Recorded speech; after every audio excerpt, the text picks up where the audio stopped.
got a goal for every year he's been alive this year. He has scored 39 goals this season. It really is amazing. That's tied for the second most, by the way, for goal scorers for anyone at that age behind Gordie Howe. If you don't know Gordie Howe, check him out. The guy was 44 years old and he was scoring goals, which is obviously insane. Alex Ovechkin's going to get 40 goals this year. It'll be the 14th time he's done it, which is a record to be that good for that many years. Don't forget he broke his leg this year, by the way. But the reason I'm focused on Ovechkin is I'm not sure why this isn't the lead story everywhere. Now, I grant you that hockey is the fourth of the four major sports and in danger of becoming the fifth of the four major sports if by chance anyone would ever subscribe to Apple and the MLS package. But the WNBA becomes bigger than MLS and hockey. But the fact is that when Wayne Gretzky had the record for goals scored, you looked at how many goals he scored and you said, it seems pretty unlikely that anyone will get to 895. Because when Gretzky has had 894 for all those years, and when he retired, you did the math and you're like, well, it's really hard to score 40 goals in a year. And then you have to have someone who gets in the league and does it for 20 years, which is insane. Because, wait a minute, that won't even be enough. You're going to have to do it for 22 years, and then you're still going to be short by 14?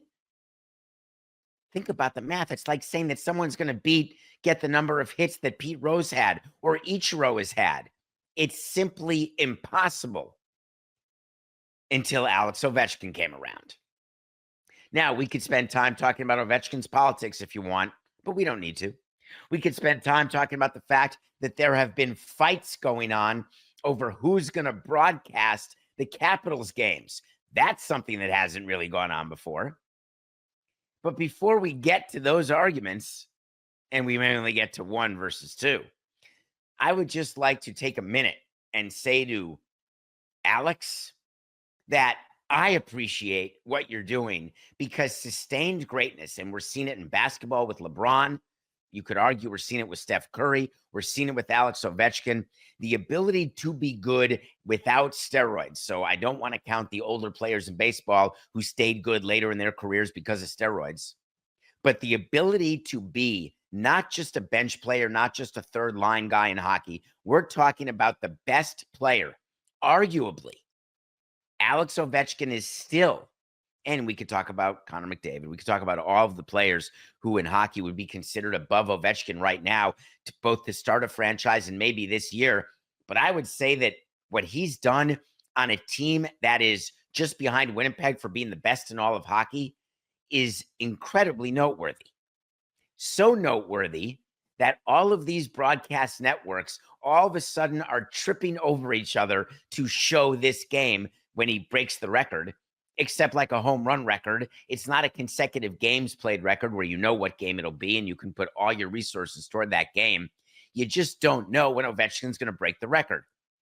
While it does seem like he scores 1 every game, he's got 3 to go to break it, 2 to tie, and the next 3 games are Friday, tonight, Sunday, and Thursday.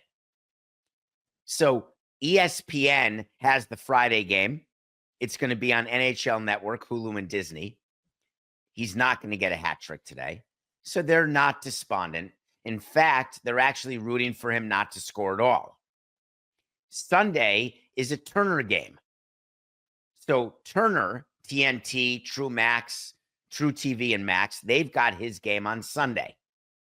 What they're rooting for is for Ovechkin to score 2 goals. Because if he scores 2 goals tonight against the Blackhawks, who are a terrible team, then the chances are that he's going to break the record Sunday. But above that, everybody's going to watch the entire game, or at least until he scores. As the president of a team, let's say I'm the president of the Capitals, I want him to score 1 goal Friday, 1 goal Sunday, and be 1 away for Thursday's game, which is the first home game out of these 3 games when they play the Carolina Hurricanes.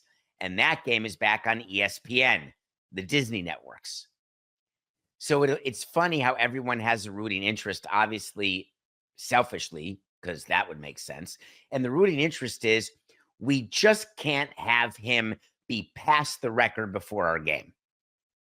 I can argue that if he's still 3 away for each game, people will tune in thinking, oh, he could get a hat trick. If he's 2 away, you'll get more. If he's 1 away, you'll get even more. And if he's tied, oy vey, if Alex Ovechkin is tied, then you will get record ratings and viewers for the next particular game. Because I do believe that fans will realize that they're going to want to see history.